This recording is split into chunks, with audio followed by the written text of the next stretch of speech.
What's up, nerds? It's your boy, the OGGM, broadcasting live from Site B here in sunny Costa Rica? Question mark. It's about 9 o'clock in the morning on the 19th day of January 2023. Let's take a momentary break from all this OGL nonsense to take a look at Survive This Vigilante City from Bloat Games, which is an OGL D20 game. Survive This is a superhero role-playing game, low-power superhero role-playing game, kind of more Batman the Animated Series, pulp, Iron Age supers than four-color over-the-top supers, but it does have some alternate rules to add more four-color stuff, but it basically focuses on more street-level characters like Batman, Hawkeye, Daredevil, Robin. It does have some rules for super soldiers, powered armor characters, bionic characters, mutants. Those need some work, and he has expanded on them in some of the expansions, but still I've had a couple weeks to go through this. There's a lot of stuff I like, a lot of stuff I think that could be fixed, and I think it just sort of needs to decide what type of superhero role-playing game it is. Is it a low-power Batman the Animated Series, more realistic Marvel feel type game, Defenders, Doctor Strange, take out the X-Men, but let's face it, the Avengers are mostly just guys, with the exception of Thor and Hulk. Iron Man's just a guy in a suit. Cap is just a guy with exceptional physical capabilities. Hawkeye, prayers to Jerry Renner, just a guy with a bow. Scar, Black Widow, just a dude with martial arts and some gadgets. I mean, with the exception of two, the Avengers are mostly just street level dudes. The Defenders are street level dudes. So this is kind of, it could be more of a Marvel base. I think just the superpowered section needs a little bit more clarity, and the base classes need a little bit more finessing. Normally, I don't like level-based, class-based superhero role-playing games. I don't think they normally work, but this one does. It just needs some work. I've had a chance to play it a couple times now, 3 times now. Definitely, it just needs to decide where it is. Is it for color? Is it Iron Age? Because like my character was trying to just knock people out. I ended up killing like 4 people, which my character wouldn't do, but there's no real rules for knocking people out. The minute you get somebody down to 0 hit points, they're dead. So even if I said, no, I'm just trying to knock them out, I kept killing them. So that's something that definitely, needed to be addressed. So let's take a look at some of the classes. These are the human-based classes. So this is the core of the game. When he originally released it, it was more about street-level, pulp action type characters. Some of these are fine the way they are. Some of these need a little more clarity in regards to what you can and cannot alter. If you look at some of the example characters that he presents, they definitely stray from what he presents in the book. So obviously there is some wiggle room. I would like to have seen some more direction until how much we can wiggle room. So let's start with the very first one, the Archer, obviously inspired by Hawkeye and Green Arrow. But then, of course, there are characters with who have gadget crossbows, gadget guns, gadget boomerangs. So I can't say already I'm like having a problem with this one, is that it's not just guys with bows. The comics are filled with, gadget crossbows, gadget guns. So this is the class I would call, I don't know, range specialist, or I don't know, sniper or something. So yeah, and right here is what I would change. Okay. So it says highly skilled bowman or ranged weapon specialist. So let's just make it the ranged weapon specialist, who is deadly accurate over great distances, and that can be gadget bow, gadget crossbow, gadget guns, gadget boomerangs, whatever. Then we've got all the basic stats you need for this game, the one-time bonuses. It recommends you have a high dex. It gives you some free skills. I really like his skill system, especially the packages skill system that level up as your character levels up. And then we get to the starting gear. And this is where I would change things. Okay, so you start with a sharp bow. I would say just start with ranged weapon, quiver, and 100, whatever. You get a kit of your choice, like kits are like first aid kits, stuff like that. Armor, switchblade. And then you have a grappling hook, silver tipped, a smoke, stunner, and then you roll for money. So I would change these to be, what if I want my gun to have a grappling hook gun? Silver tipped, I'm not sure why. Unless you absolutely know you're going to be running against the undead, why would you include silver tip? Smoke arrow, stunner arrow, but where's the classic ability to make the boomerang arrow or the boxing glove arrow or just normal stuff? So yeah, I would say range weapon of choice, 100 bullets, 100, of choice, arrows or charges or whatever, and then say, grappling hook, arrow, grappling hook, coral, grappling hook, bullet. Batman's got the grappling hook gun. And then I would have rules for how I can make more. Now in the equipment section, there are some more arrows, slash, but again, I would change that to just, gadget things. And then we get, at second level, you get +1 to attack and damage with bow. I would change that to +1 attack and damage with range weapon of choice. You get to choose one group at first level, and then maybe when you hire up, you could maybe add a second group, because Hawkeye knows how to use other things besides just bows. He's taking people out with a rubber band and paper clips. So yeah, it's not that he's exceptional with bows; he's exceptionally with ranged weapons. Same with Green Arrow. Green Arrow is exceptionally skilled with anything range. He's used poker chips to throw and bounce off, and so it's basically just that perception and that ability to make these ridiculous ranged attacks with paper clips. So yeah, I would alter that and then increase range, blah blah. Everything else is pretty much okay. I would just change it to make it more open. Next, we have the athlete superhero. I'm not sure who this is. Which early comic books are filled with characters who are just dudes who just put on a mask, and didn't have anything. Hooded Justice, all these other pulp characters and early comic book characters were just guys, just exceptionally well-trained guys in a costume, and might have had a gimmick. Not a lot of them had powers. So this one is fine the way it is. It's just, saying, Black Cat, Wildcat, tons of the original Red Tornado, tons of characters from the early comic book days who didn't have powers, were just well-trained, exceptionally trained athletes who thought they could make a difference and put on a mask to do things that the cops couldn't do. But other than that, they were, you shoot them, bam. So yeah, this one is definitely classic. Early pulp, early comic book style. So just, yeah, I wouldn't change this one. Then we get this one. Then we have 3 in here that are basically the same. We have the Crime Fighter, we have the Dark Avenger, and we have the True Vigilante. Pretty much all the same idea. So this is your Batman, your guy who's decided to take the law into his own hands because he doesn't see the law could do it and is driven by everything. So these 3 could be combined into one. I would combine Crime Fighter, Dark Avenger, and True Vigilante into one.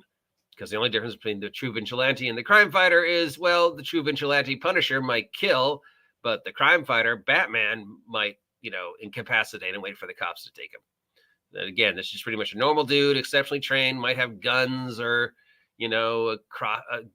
carry around a gadget of some kind, or just have a baseball bat, or be the Punisher and just use a lot of guns. But yeah, I would combine Crime Fighter, Dark Avenger, and True Vigilante into one. Next, we have the Gadgeteer. Now, this one I had a lot of trouble with because basically all of the Gadgeteers are pretty much the same, and it assumes all Gadgeteers have a big gun and a selection of, armor and stuff. But if you look at Gadgeteers in comic books, they're way more than just that, and rarely, only a very few of them are built around guns. I mean, other than maybe Foxbat. And then the gun doesn't really let you do the kind of things you would want a gadget gun to do. Like, where's the grapple in here? None of there's no grapple. Or like a goop gun or stuff like that. So this one needs a lot of work if you truly want to make a Gadgeteer. The initial stuff is fine, intelligence-based skills in building and electronics and mechanics, stuff like that. You get extra skill points and stuff like that, but it's built around armor, the big gun, quote unquote, boots, an earpiece, gloves, and goggles. And all these, this whole one, this is the one I would most want to change to reflect the wider variety of comic book gadgeteers. Because, like, let's look at, I don't know, what's his Gizmo from Teen Titans. Okay, so he doesn't have a gun. His big thing is he's got, the flying device. He's got the Doc Ock tentacles coming out of his back. He's got a selection of various gadgets he uses to entrap people. He's got the little drones that he flies around to spy on people. None of that is covered in here. Instead, we've just got a guy with a big gun. Now, I can't think of, there's characters who use big guns, but are usually also have something else. Bishop uses a gun, but that's not his big thing. So other than Foxbat from Champions, I really can't think of any character that sort of fits this. And I definitely don't think that just guy with big gadget gun covers the entire plethora of gadgeteers. So if I were, this would be the one I would change the most so far. First, I would change options. Like one of the very first ones I would add to the big gun list is, where is the grapple? Where's the,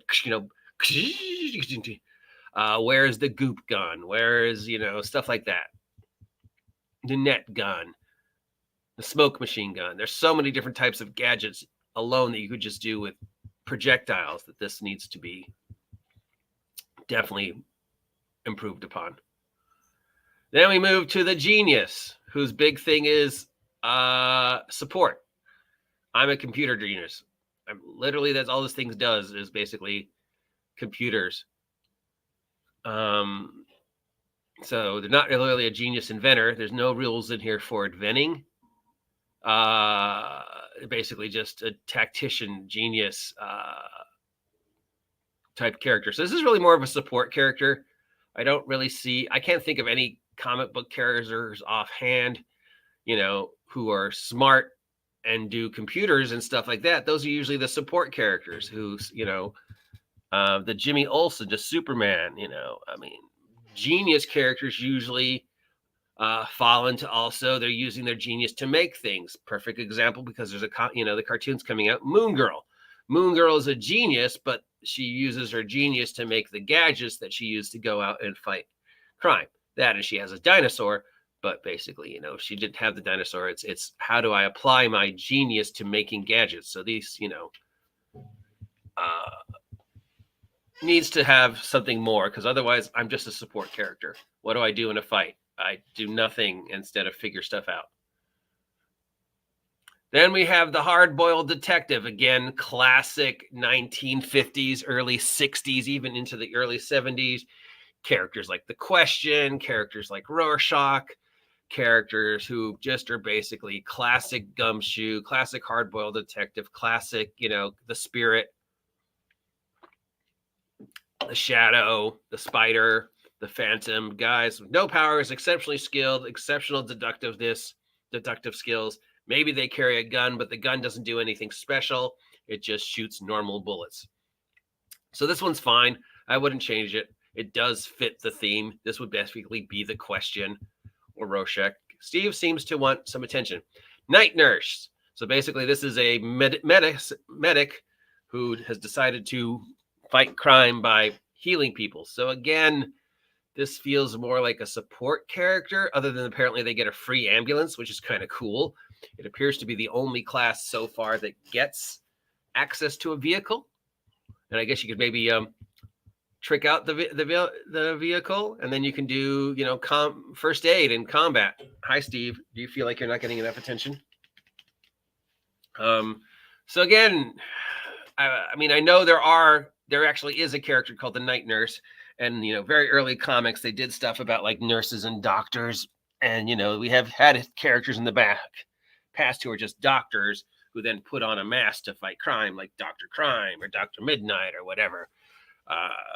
but these guys usually had something else going for them again besides just being a doctor. Because I don't see my dermatologist putting on a mask and fighting crime, or going into, well, crimes, being running around. He's going to put on a mask and go supply first aid. Why would you need a mask if you're just going to run into situations and take care of people? You're just an emergency response worker.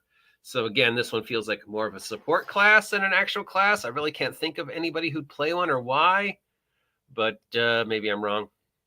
Then we have the martial artists. Fine, no reason to change. Comic books are filled with martial arts characters.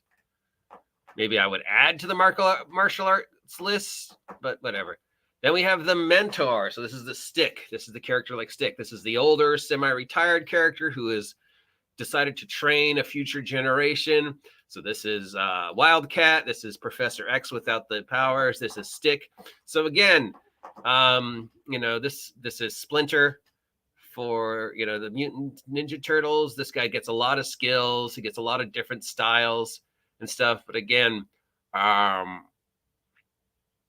feels more like a support class. I mean, Stick and Splinter occasionally do things in the comics, but there's no comics just centered around older guy trying to train a younger generation of superheroes. That's usually the guy in the background. And then you usually find out he has a Machiavellian plot and he was actually the bad guy all along. But yeah, again, this one I'm not so sure about. As it is, it reads fine as it is, just an older, exceptionally trained individual. But I'd probably, I would change that one or get rid of it. The Mercenary. And then we also have the Weapon Master. Or we have the Sharpshooter, and I think we also have the Weapon Master.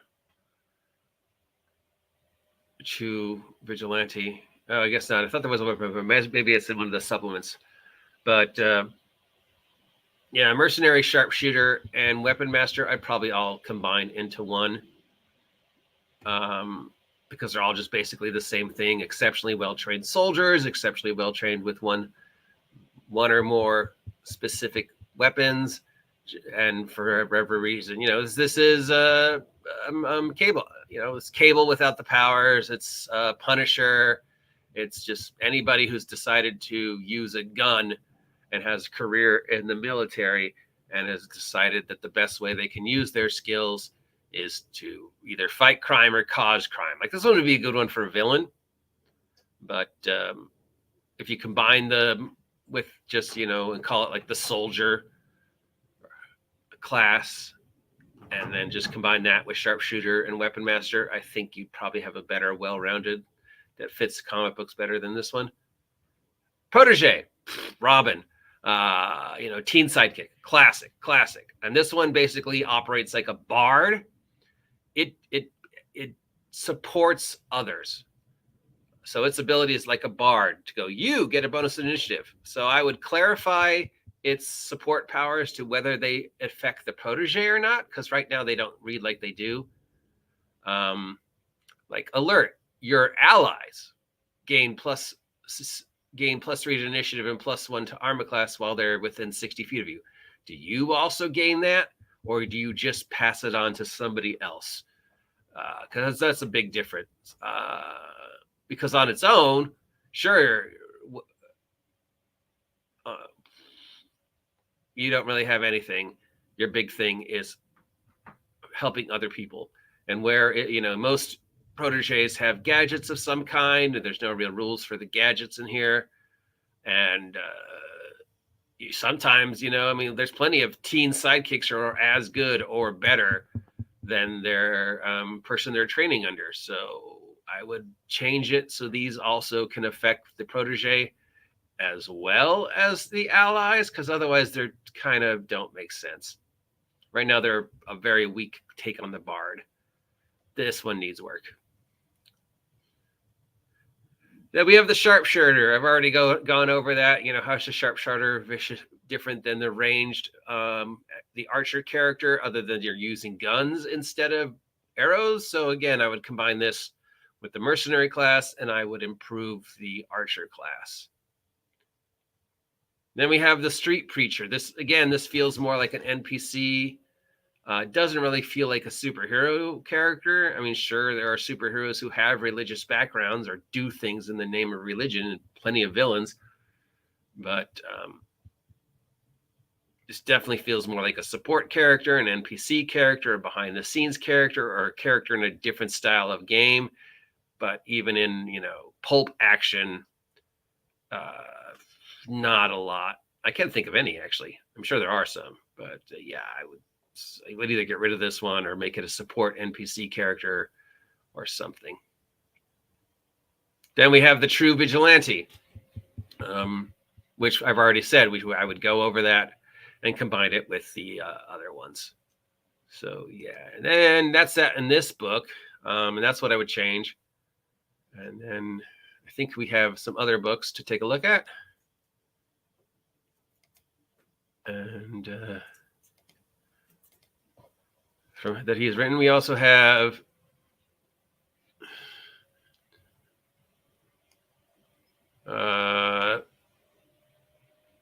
Into the Sewers. This is his Teenage Mutant Ninja Turtle one, so we're not going to go over that one this time. Then we have, which is this one. I don't think this one added new classes, but let's take a look. Yeah, this one did add new classes. All right. So first and foremost, we have the Alchemist class. Plenty of supervillains that have used Alchemist. I can't think of a lot of superhero classes that have been Alchemist. And, here, drink this potion of healing, Spider-Man. We've had chemists, like the guy who had the goop gun. So we have the ability called potion making. And then I guess we have some example. Do we have examples of potions?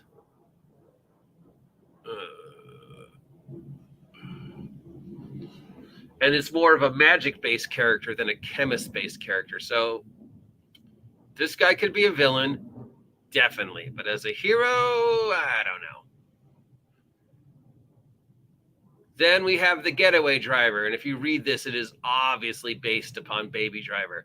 A Getaway Driver, classic support character.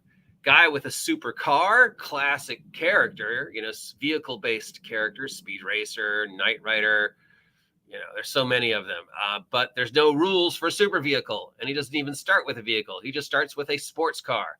So this is, Transporter. This is Baby Driver, which is fine as a support character in a superhero game. I mean, Transporter only works because he's, the Transporter, and he, has plot armor. But in a fight with Dr. Doom, so this guy either needs rules for gadget vehicles, or he's a support character, because just a basic sport car. I mean, plenty of villains have getaway drivers, so he could definitely be a bad guy. I don't see him as a good guy, though, unless the vehicle has something going for it. If this is Speed Racer, then sure. If this is just guy with car, then yeah. Then we have Mutant Hunter. Again, that feels more like an NPC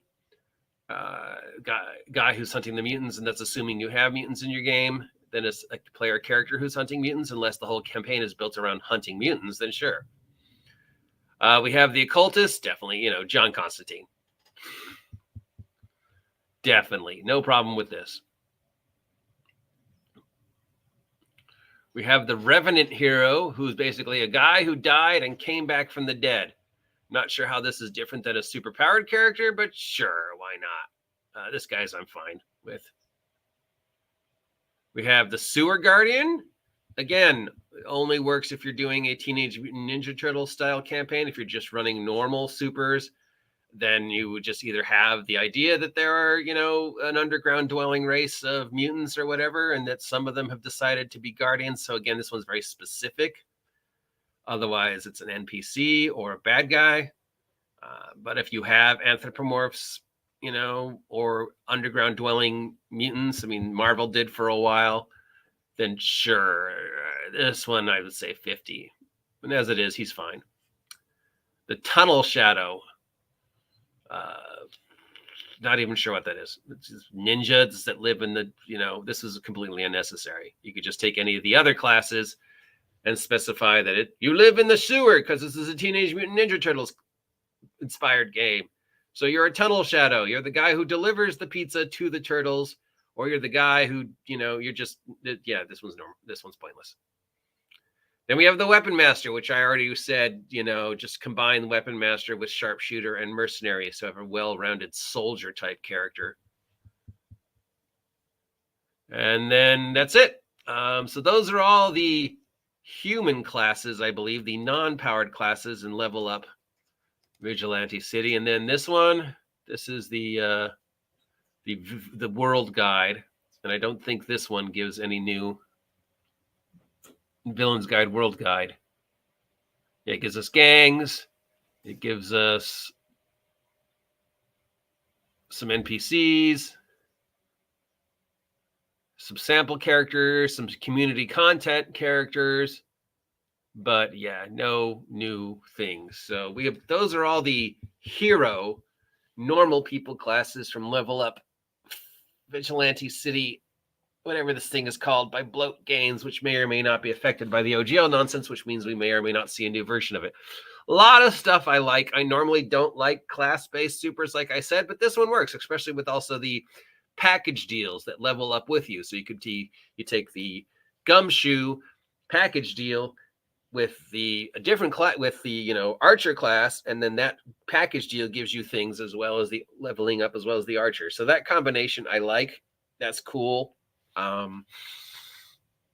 It's gives you more variety. You take a package that sort of complements your class or offers you things your class doesn't, stuff like that. Some of the classes read like NPC classes that need to be bolstered up a bit, like the driver. Some of them sort of just read as the exact same class, like the true vigilante / crime fighter. That's the same guy. The sharpshooter, mercenary, weapon master, same guy. Some of them, like the mentor, that's an NPC. That's a support character. Yeah, so that's some things. And then the gadgeteer needs a lot of work. The getaway driver needs rules for a vehicle. Otherwise, I'm a guy in a Toyota driving around 3 incompetent bank robbers, which makes a movie, but yeah. So I would rewrite some of those. I would definitely rewrite gadgeteer. I would definitely rewrite archer. I'd definitely rewrite getaway driver. Other than that, it's no major complaints. It works. It's definitely good. It just needs to decide where it is, because there's also rules for magic, psionics, mutants, cyborg, stuff like that in the game, which gets it towards more like of a 4-color X-Men Avengers feel. Definitely none of these have a DC feel, even with the extra powers that they add in the supplement. All the characters who have powers feel definitely more Defenders, Avengers level or X-Men level than they do Superman, level.